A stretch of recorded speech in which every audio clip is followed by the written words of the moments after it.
It has been a hot minute since I've talked about Koala Writer. Koala is an AI writer that's designed specifically to help you write quality blog posts. And they've added so many new features recently that I knew I just had to show you. And if this is the first time you've heard of Koala Writer, then you'll definitely want to check out my last video, which goes into all of its features as well as a tutorial in more detail. Today, we're just going to be talking about the newest features and my honest opinion of them. Full disclosure, I am an affiliate for Koala Writer, and there are affiliate links in the description box below, which means that if you make a purchase after clicking on one, I may earn a commission. So without further ado, let's get into these new features.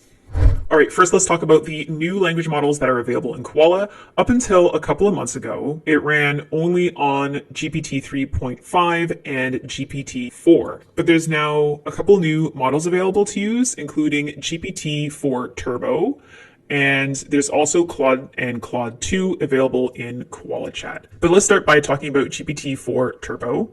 This language model can be used both with Koala Writer and Koala Chat. One of the major perks to GPT Turbo is that it only uses half the credits that GPT-4 Legacy does. So we're talking about 2.5 credits per word instead of 5 credits per word. But I will be totally honest, I've been testing out GPT-4 Turbo against GPT-4 Legacy, and I have found that in most cases, I still prefer the GPT-4 Legacy model. I just find that it does a more thorough job overall. So for instance, here is a test I ran where I had it write an article about the best AI writer for blogging, and I ran the exact same article twice, one with GPT-4 Turbo and one with GPT-4 Legacy. And the rest of the settings I used were exactly the same. I asked it for the longest article setting it had, and I gave it all the same custom instructions. The result was that while both language models factored in my custom inputs pretty well, GPT-4 Turbo ended up being a much shorter article. So you can see at the top here, it's only about 1,600 words. And then you can see also the content for each section here is a bit on the thin side. Meanwhile, GPT-4 Legacy wrote me a much longer article at over 2,300 words, and you can see that throughout the article, each section is more thoroughly covered. Granted, the Legacy model kind of likes to add this redundant conclusion paragraph at the end of every section, but even if you take that out, it's still well over 2,000 words. So, in my experience, GPT-4 is better if you need to write longer articles, and GPT-4 Turbo is better for articles that are shorter. So I would say for anything less than 2,000 words. If you need longer content, then I would say you're still better off using the Legacy model, even though it costs more credits. However, one of the things I do love about GPT-4 Turbo is that it's now available in Koala Chat. Previously, Koala Chat was kind of a write-off for me because it only used the GPT 3.5 model, which is inferior to the latest language models in almost every way. But GPT-4 Turbo is great to use within Koala Chat, especially if you prefer a more back and forth conversational approach to creating content. It's very, very similar to ChatGPT, and although it can't read specific web pages or do a lot of the things that ChatGPT can do via the plugins and advanced data analysis and all that, it's still a great backup if you find that you're capping out on GPT-4 a lot. This brings us to the other language models, which are Claude and Claude 2. These are competing language models developed by a company called Anthropic.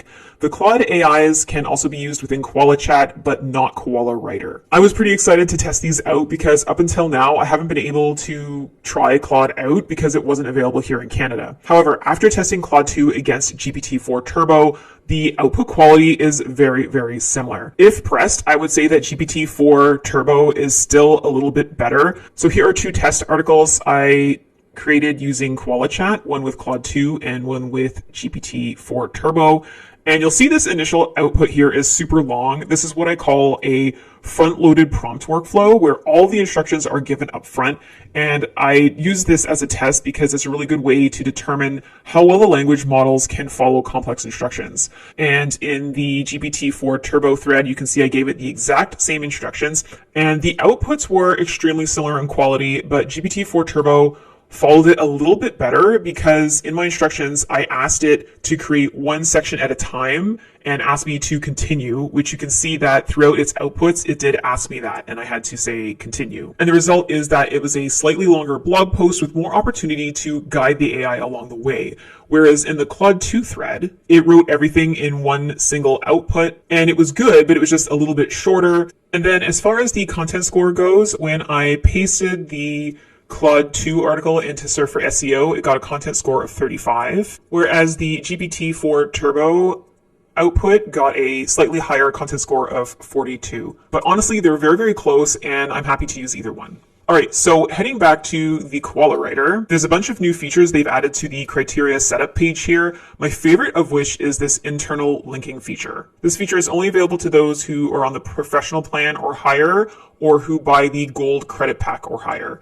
But it's 100% worth it. I love, love, love this because internal linking is such an important part of SEO, but it's also super time consuming, and trying to dig through all your old blog posts and find relevant pages to link to is really annoying. And it's just one of those things that slows me down when I'm trying to get a post ready for publication. But this just takes all that pain away. All you have to do is put your website address in, and it will index your site and then automatically find all the most relevant blog posts to link to in a natural sounding way.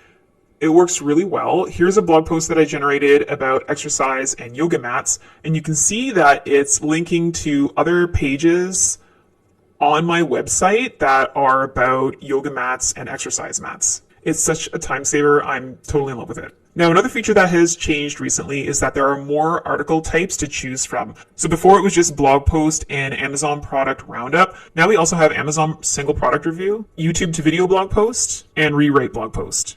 I absolutely love the individual Amazon product review option. I've used it a couple times now and it works like a dream. Here's a book review that Koala helped me write with that option based on my custom instructions, and it just turned out really, really well. Now, the rewrite blog post option is a little bit hit or miss for me. I found that it oftentimes doesn't make the article better. It just kind of rewords things. So for myself, if I'm going to rewrite an article, I prefer to do it completely from scratch rather than using this template. And speaking of article rewrites, I do have a brand new training in my AI Empowered Innovators group that shows how I use Koala to rewrite articles, as well as other tips for rewriting and updating your blog content. If you're interested in learning more about the membership, you can check out the link in the description box. And then last but not least, we have this YouTube video to blog post option. And I would say that this is better for shorter videos and shorter blog posts. When I tried this out, I found that it did get the essence of the video content in the blog post, but it did repeat itself a lot. It was almost like for each section, it was evaluating the entire video over again rather than that specific section of the video. And I got the feeling that this would be better for shorter informational videos instead of, in-depth screen share tutorials like the ones I do. So for example, I used that option to create an article based on the last video I did about GPT builders. And I found that it just repeated itself a lot. Like if you were to read through this, you would see that it kind of keeps saying the same thing over and over again, right? So here it's like a few weeks back, I found myself in the newly updated GPT interface, and I think I say the exact same thing up here, right? So it, for me, is just not ideal, at least not for this type of content. Next, we have the AI image and YouTube video integration, and this is for adding more media to your articles, which can be really good for SEO. Now, I have tried the image one a couple of times, but I haven't really ended up using any of those images simply because it's not really conducive to the type of content I'm writing. So for example, if I'm doing a product review, I'm going to want images of the actual product, not AI generated images of a product that doesn't really look like the product. Or another example is I do a lot of reviews of fitness apps, and you just get images of a generic looking fitness app, which is not ideal either. But depending on your niche, you may find this helpful. As for the YouTube embeds, I'm personally not a fan of embedding other people's YouTube videos on my site, except in very particular circumstances. So I don't use the YouTube feature either. The only videos that I like to embed are my own, but the option is there if you'd like to do that. And I believe this feature is only available on the blog post option that we selected here. And then next up we have the article link. So this is another new Dropbox that they've added where you can indicate how long you want the article to be. So if you need it to be longer, you can indicate that. And they even have a custom number of sections. So if you want it to be even longer, then you can indicate that here by how many sections you want it to include. And I'm really glad they added this because it just helps ensure that Koala covers the topic as thoroughly as you need, whether you need a 500-word quick blog post or something that's much longer. But keep in mind that these are just guidelines and it may end up writing more or less than what's indicated anyway. Like I routinely get 3,000 plus word articles with Koala using GPT-4, but if I use GPT-4 Turbo, then the outputs always end up being much shorter, even if I indicate the longer length here. And that about covers these new features. So does Koala Writer still have it in 2024? I would say with the addition of these new features, absolutely yes. I personally still like to use ChatGPT a lot for blog post writing because it's cheaper, but I am using Koala Writer now for all my Amazon product reviews and roundup reviews because it's just so much faster. It's just made my life so much easier, especially because of that new internal linking feature. So if you want to check it out, there is a link in the description box below. One of the nice things about Koala is that they have plans for every budget, so you can get started